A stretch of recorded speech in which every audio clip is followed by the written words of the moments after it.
The Sweetest Water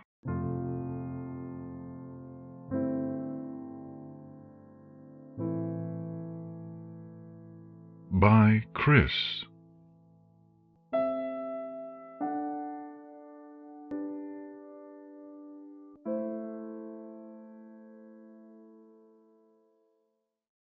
Once upon a time, when Equestria was still young and history had not yet become legend, there lived an elderly stallion named Thistletuft. He and his wife of many years had a ramshackle hut deep in a forest, the name of which passed from memory long ago. The two of them lived alone, with no neighbors, no children, and no pony but one another for many miles in every direction. But they did have one another, and they were happy enough with that. A tiny town bordered this forest, and every week Thistletuft would pack on his saddlebags, laden heavy with bottles and pouches full of poultices and rubs and elixirs, which he and his wife would make from their thistles, to sell at the market. Every week he would use the coin he made to buy bread and grain, and a pot of honey to flavor the thistle tea his wife loved. This had been their pattern for many years, and each of them knew the steps of it like a well-rehearsed dance. That week, as every week, Thistletuft kissed his wife on her forehead as he headed for the door, hours before sunrise. That week, as every week, he said to her, "I'll be home by evening, if the market's good. If I'm late, don't stay up on my account." That week, as every week, she snorted when he said that, all the answer it deserved. That week, as every week, he turned from the door and went back to her for one last kiss.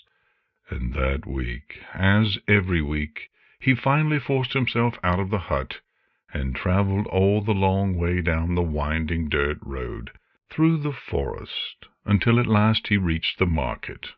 But on that day, through chance or fate, Thistletuft found his sales far poorer than usual.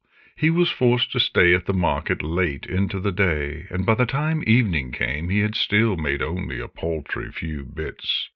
Looking at the sky with a cluck of his tongue and a wince, he rushed through his final errands. He quickly packed up what had gone unsold, hurried to buy the baker's last loaf of bread and the farmer's last sack of grain, ruefully passed by the beekeeper's closed-up stall, and finally left town as the sun began to set.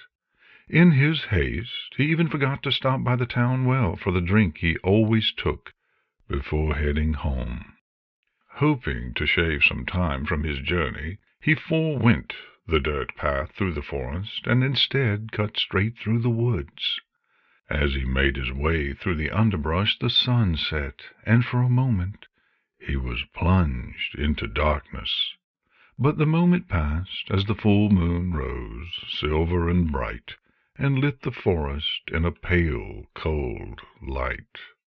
Traversing the woods, he soon became thirsty. The way home was long, and navigating it without a road was tiring work. It was not long before he was cursing his forgetfulness and wishing he had paused a moment at the well when he had the chance. He looked all about for a stream or pool from which to drink, when up ahead he spied the glint of water. Going to it, he found a perfectly round, perfectly still pool, which reflected the moon and stars above with unwavering clarity. He bent his head to drink, and as he did, he looked and saw that the pool was teeming with darting fish and swaying blooms, all dancing to waves and swells, which somehow didn't touch the mirror sheen above them.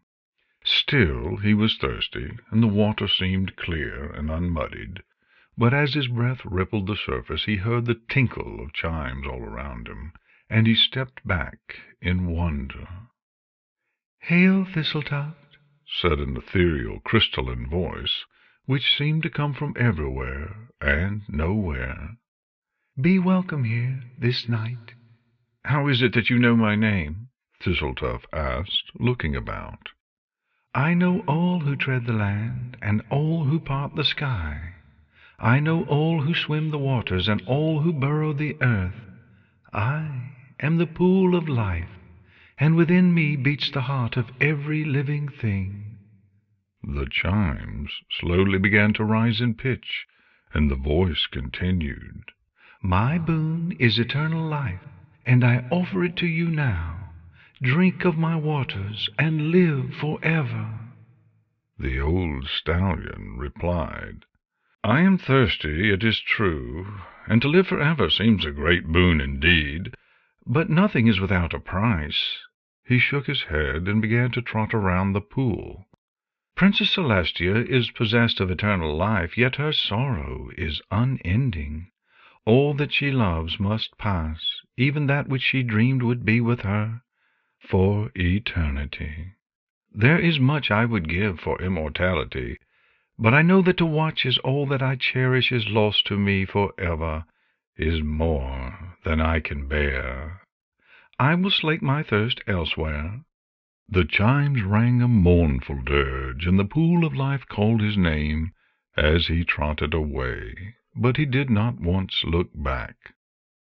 Through the deep woods he picked his way, a sheen of sweat settling on his brow despite the cool air. He looked all about for a stream or a pool from which to drink, when up ahead he spied the glint of water. Going to it, he found a withered heath with a small pond at its center. He bent his head to drink, and as he did he saw that what he at first took for a pond was in truth a tar pit, a thin layer of water disguising its inky dangers. Still he was thirsty, and the water atop the tar looked clear and clean enough. But as his breath rippled the surface, he heard low growls echoing all around him. Fearful, he pulled back and looked all about. Thistletuft, purred a deep, velvety voice, which seemed to come from everywhere and nowhere. You were wise to refuse the pool of life. Its offer is but a gilded cage. For what good is life eternal when one cannot impose one's will upon that eternity? How is it that you know my name? Thistletuft asked, still nervously pawing the ground as the grunts and snarls echoed about him. I know all who yearn, and all who seek. I know all who dream, and all who act. I am the pit of desire, and in my depths lurk every want and need which has ever been thought or spoken. The growls increased in ferocity until they filled the stallion's ears. My boon is the power to satisfy all your cravings. Drink of my pitch, and lay claim to unfettered might. The old stallion replied, I am thirsty, it is true, and unfettered might seems a great boon indeed, but nothing is without a price. He shook his head and began to trot around the pit. King Sombra harnessed power beyond the ken of any pony, yet, even as he grasped all that he had ever dreamed, he found new horizons of desire to taunt him.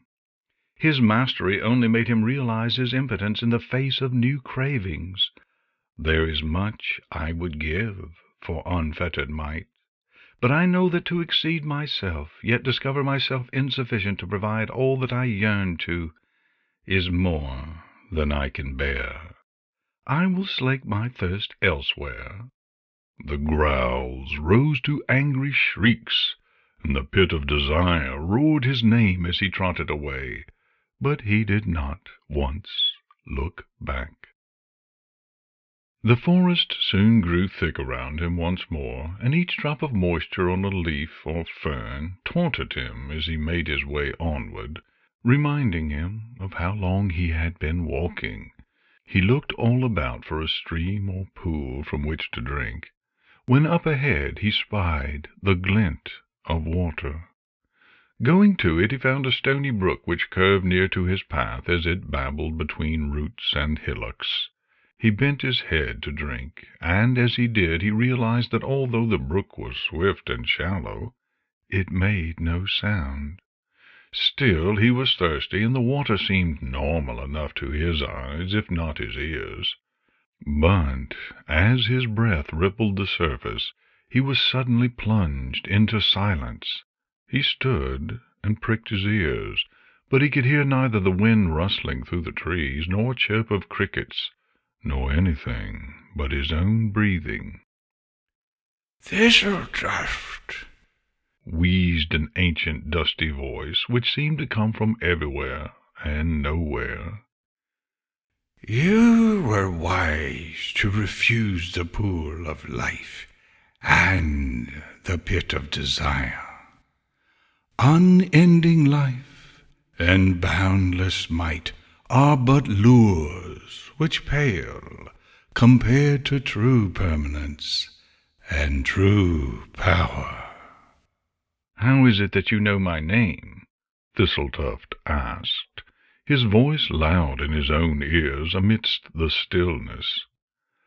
"I know all, I see all. I am the river of knowledge, and within my waters flow all that has been learned, and all that will be learned. My boon is the understanding of all things.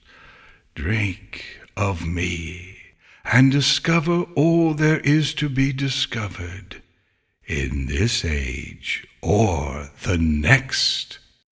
The old stallion replied, "I am thirsty, it is true, and to discover all that there is to be discovered seems a great boon indeed. But nothing is without a price." He shook his head and began to trot around the stream's bend. Starswirl the Bearded was more learned than any pony who has lived, yet all his knowledge did not bring him happiness. His learning made him careless of all that he could not quantify, and he died wretched and alone. There is much I would give for knowledge of all things, but I know that to risk losing sight of that which lies beyond measure is more than I can bear. I will slake my thirst elsewhere." The unnatural silence began to fade, and the river of knowledge whispered his name as he trotted away, but he did not once look back. At last, with the moon high overhead and his throat bone dry, the old stallion arrived at his ramshackle hut. As he creaked open the door, his wife looked up from the fire she was tending. "Ah, my love," she cried, "you are so late returning. I was worried. Is anything wrong?" Thistletuft bowed his head in apology. "I didn't mean to worry you, my dear. You needn't have stayed up on my account." She snorted at that, the only answer it deserved. But it was a slow day at the market. He began to unpack his bags, then sadly glanced at the small pile they made on the table. "I didn't bring back any honey this week, I'm afraid." His wife glared at him, stalked up to him, but she couldn't keep the laughter from her eyes as she dropped her pretended ire and rested her head into his shoulder. "I'm glad you're home," she whispered, closing her eyes. "As am I, my dear." He pulled back and planted a kiss on her lips, but she pushed him gently away before he could lean too far into it. "Your lips," she said, licking them tenderly, "are as dry and cracked as the desert. Here, let me fetch you some water." She bustled to the basin and filled a mug for him. As she brought it to the table, he smiled. "Thank you, my dear. I am thirsty, it is true." And as the two sat together, he lifted the mug to his lips and drank it dry. It was the sweetest water he had ever tasted.